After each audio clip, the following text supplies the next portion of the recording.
Good morning. It is Thursday, June 18th, the 169th day of the year, and it is 70 degrees to get your day started here in New London. Sunrise this morning at 5:56, sunset again today at 9:04. Well, taking a look at the weather this morning, I want to start out taking a look at what caused that tornado warning last night and got many of us woke up. I know if you took a quick look at radar when you heard the siren, normal reflectivity radar, you saw what looked to be an innocuous band of moderate to heavy rain moving into the area. I thought, well, there's nothing here.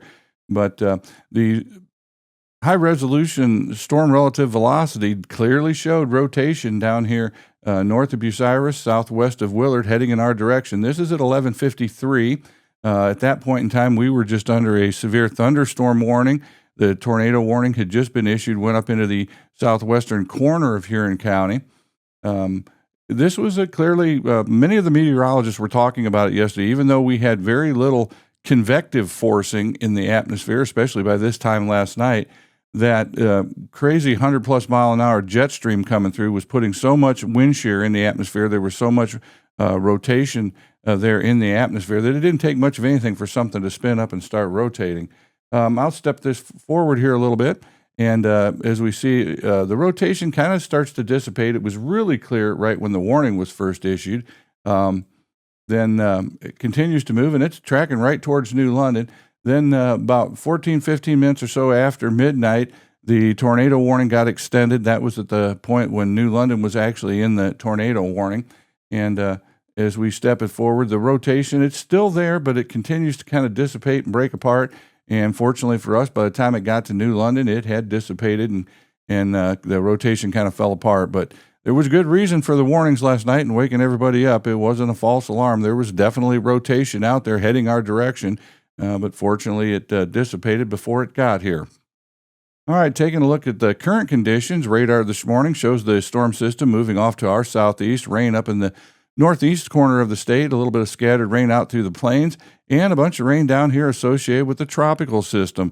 Tropical system that actually yesterday became Tropical Storm Arthur, the first named storm of the season. It has since been downgraded, but for a time yesterday, it was Tropical Storm Arthur. Satellite also shows the cloud cover moving out, clearing skies here for us. Taking a look at the severe storms forecast for today, the whole threat moves pretty much to the east coast, all the way up into New England and back south of us. There's a slight risk area. And then, of course, down here along the Gulf Coast, associated with that now tropical depression. For Friday, marginal threat down in the southeast and up in the upper Midwest. And then for Saturday, more severe weather with a slight risk and marginal risk area back out here in the central U.S. So at least we should be done with it for a few days anyway.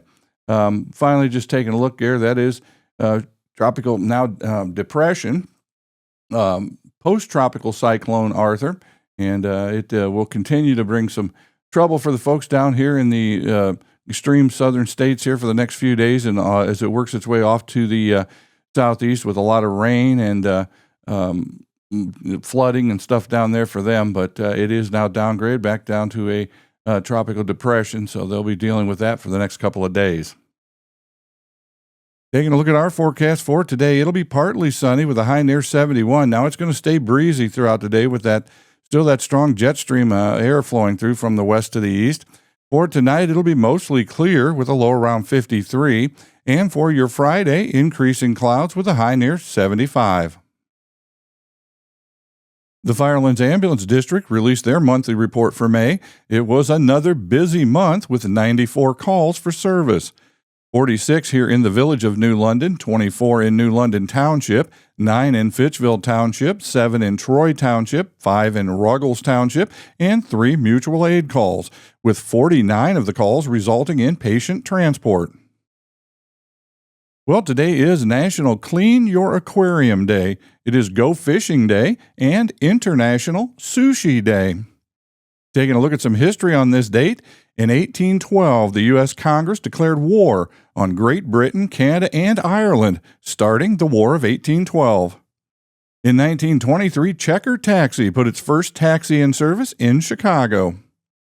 In 1948, Columbia Records introduced the long-playing 33 1/3 record album. And in 1983, on Space Shuttle Challenger's second mission, Dr. Sally Ride became the first American woman in space. Well, the answer to yesterday's trivia question, the SAT, is that test. Now, today's question, later featured on a U.S. coin. In 1873, she was fined $100 for attempting to vote in the 1872 presidential election. Who is that? Well, finally, I'll leave you with this today. You know, when you're lending a pen or a marker to someone, hand it over without the cap. You're much more likely to get it back. Well, I'm Steve. Thanks for spending some time with me this morning. I hope you have a great day. I do appreciate you, and I'll see you on the next video.